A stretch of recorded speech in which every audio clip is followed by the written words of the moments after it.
या बातमीचे प्रायोजक आहेत हॉटेल रोहित। भारत हा कृषी प्रधान देश आहे। देशाची ही शेतकऱ्यांपासून सुरू होते। देश समृद्ध करण्यामध्ये शेतकऱ्यांचे योगदान मोठे असून साहित्य संस्कृती याचा पाया हा कृषी संस्कृतीमधून सुरू झाला असून या वैभवशाली संस्कृतीचे जनक शेतकरी सध्या आपले जीवन हे दुर्दैवी पद्धतीने जगत आहेत। एकेकाळचा शेतकरी राजा हा सध्या बेटबिगारीने गाजला असून हे अत्यंत चिंताजनक आहे। याला कारणीभूत देशातील साहित्यिक व विचारवंत असल्याचे मत ज्येष्ठ साहित्यिक डॉक्टर श्रीपाल सबनीस यांनी व्यक्त केलं। अखिल भारतीय मराठी साहित्य परिषद आयोजित 19व्या अखिल भारतीय ग्रामीण मराठी साहित्य संमेलनाच्या उद्घाटनाप्रसंगी डॉक्टर सबनीस हे बोलत होते। यावेळी साहित्य संमेलनाचे उद्घाटन शेतकरी संघटनेचे प्रदेशाध्यक्ष विठ्ठलराजे पवार यांच्या हस्ते झाले।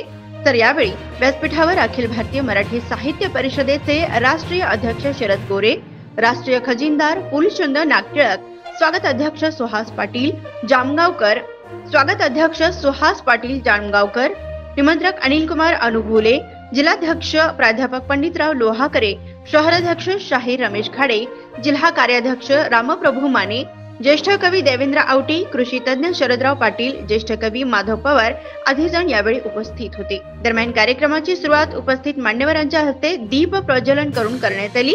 तर दुपारी 12 ते 2 या सत्रात कवी संमेलन संपन्न झालं। या कवी संमेलनासाठी 83 ग्रामीण कवींनी सहभाग घेतला होता। या कवी संमेलनाच्या अध्यक्षपदी कवी देवेंद्र आवटी हे होते। त्यानंतर परिसंवादाचे आयोजनही करण्यात आले होते। प्राध्यापक सुवर्णा गुंड यांच्या अध्यक्षतेखाली हा परिसंवाद संपन्न झाला। तर सायंकाळच्या सत्रात कवी, लेखक, साहित्यिक फुलचंद नागटिळक यांनी नाट्यसम्राट हे एकपात्री नाटक सादर केलं। या नाट्य प्रयोगानंतर संमेलनाची सांगता करण्यात आली। जगणं हे शेतकऱ्याचं जगणं जर असेल तर मग प्राचीन काळापासून आजपर्यंतचे राजकर्ते, विचारवंत, संस्कृतीचे रक्षक, तत्वज्ञ, कवी, कलावंत या लोकांनी केलं काय नेमकं? कोणती कुणासाठी कला जन्माला घातली? कुणाला आनंद त्यांनी कलेचा दिला? राजकारण कुणासाठी केलं गेलं? राजकारणाचा उपयोग कोणी घेतला आणि कुणासाठी केला गेला? समाजकारण कोणी केलं आणि कुणासाठी केलं? या सर्व मध्ये शेतकऱ्यांचं दिवाळं निघालं।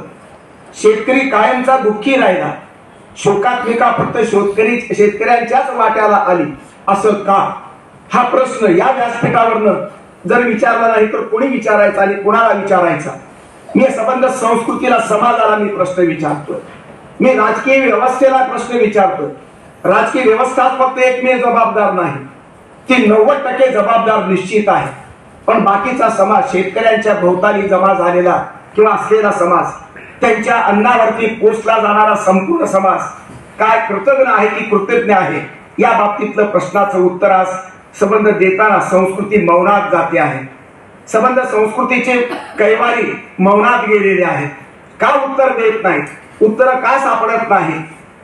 अर्थकारण, कृषीचा अर्थकारण दरवेळेला का ढासळतं? कांदा दरवेळेला का रडवतो? शेतकऱ्याला रडवतो, सामान्य माणसाला पण रडवतो। निर्यात बंदीचं केंद्र सरकारचं धोरण असं शेतकऱ्याच्या मुळावर का येतं? आणि मग शेतकऱ्यांच्या मुळावर येऊन शेतकरी जर दर वेळेला, दरवर्षी, दर महिन्याला, दर दिवशी शेतकरी मरतो आहे।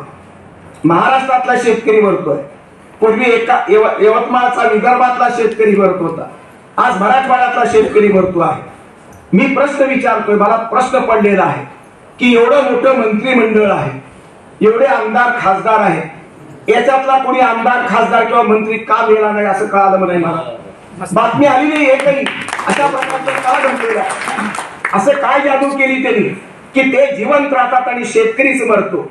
आणि शेतकऱ्याचीच मुलं आहेत, सगळे शेतकऱ्याची। 1% जर मंत्री सोडले तर बहुतेक संबंध ग्रामीण महाराष्ट्र, संबंध लोकशाही जगवणारा महाराष्ट्र, लोकशाही जिवंत ठेवणारा महाराष्ट्र, याचे सर्व लोकप्रतिनिधी हे महाराष्ट्राच्या विविध तालुक्यातून, जिल्ह्यातून आलेले आहेत।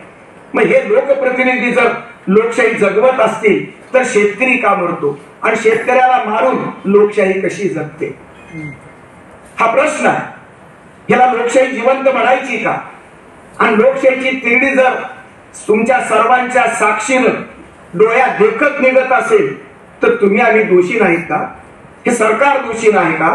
समाजाचे कैवारी आम्ही दोषी नाहीत का? शेतकऱ्यानं गुन्हा कोणता केला? शेतकऱ्यानं पाप कोणतं केलं? शेतकऱ्याच्या मुलानं कोणतं पाप केलं? हा प्रश्न मला सतावतो आहे आणि ही प्रश्नाची मालिका साहित्याला निर्माण करते आहे. साहित्याची संबंध निर्मिती त्यातूनच होते आहे. मित्र हो, या सोलापूर जिल्ह्यातील काही लेखकांनी यावरती लिहिलेलं आहे, सुंदर लिहिलेलं आहे.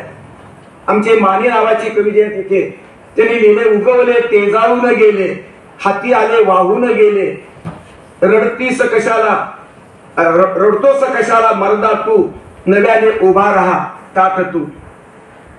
तो ताट राहण्याचा सकारात्मक दृष्टिकोन कवितेतला ठीक आहे, पण त्याच्या पाठीवरती थाप देऊन त्याचं घंटाभराचं किंवा काही कर्ज मंजूर करून त्याला संबंध कर्ज फेडून तो कसा उभा राहील? प्रत्येक पिढीचं ओझं वाहत असताना, दारिद्र्याचं ओझं, दुःखाचं ओझं, संबंध संसाराच्या दैन्याचं ओझं वाहत असताना हा शेतकरी मेटाकुटा आलेला आहे.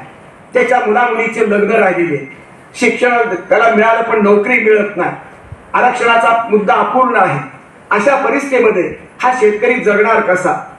शिंदे नावाचे तुमचे जे कवी आहेत ते लिहितात, अति पावसाने ओले झाले दाणे, अति पावसाने ओले झाले दाणे, कुणब्याचे गाणे मातीमोल. कुणब्याचं गाणं, जीवनाचं गाणं मातीमोल झालेलं आहे. ते गाणं कसलं, मातीमोल होणारं जीणं कसलं, अशा प्रकारची वेदना जरूर काही कवीच्या हृदयाला जाणवते. आपल्याही पण माझ्या माहितीप्रमाणे 100-125 कवी आपल्याकडे आहे.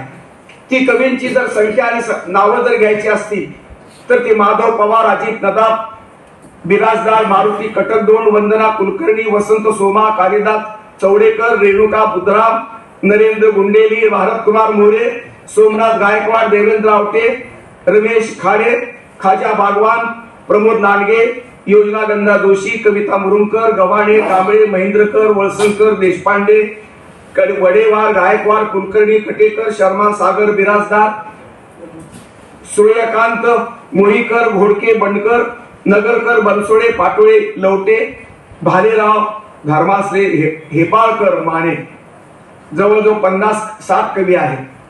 पण याच्यातले मोजके अशा प्रकारचे कवींनी ग्रामीण जीवनावरती, व्यथा वेदनावरती प्रकाश टाकलेला आहे. या कवींनी ग्रामीण जीवनाच्या संदर्भात का लिहिलेले असा माझा प्रश्न नाही. त्यांना लिहिण्याचं स्वातंत्र्य आहे, त्यांना विचार स्वातंत्र्य आहे, परंतु या सगळ्या संदर्भामध्ये जे आमच्या 3% कोण मुद्दा मांडला? मला वाटतं तुम्ही मांडला. 3% साहित्यिक का लिहिताय? 100% शेतकऱ्याचं अन्न खाणारी साहित्यिक मंडळी, त्याच्यामध्ये 3% केवळ इमानदारीनं लिहितायत. बाकीचे बेईमानी नाही लिहितायत, पण दुसऱ्या प्रेमावर लिहितात, कोणी संसारावर लिहितात, कोणी जीवनावर लिहितं, कोणी राष्ट्रावर लिहितं. पण राष्ट्र, जीवन, संसार, शेतकऱ्याला संसार नाही का? शेतकऱ्याचं राष्ट्र नाही का? शेतकऱ्याला व्यथा नाही का? वेदना नाहीत का?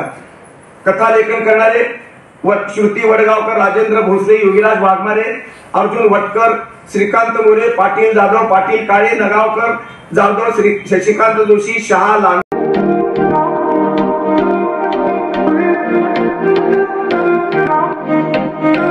सोलापुरात व्हेज नॉन व्हेज जेवण मिळण्याचं एकमेव ठिकाण हॉटेल रोहित. चवीला टेस्ट, हॉटेल रोहितचे जेवण बेस्ट.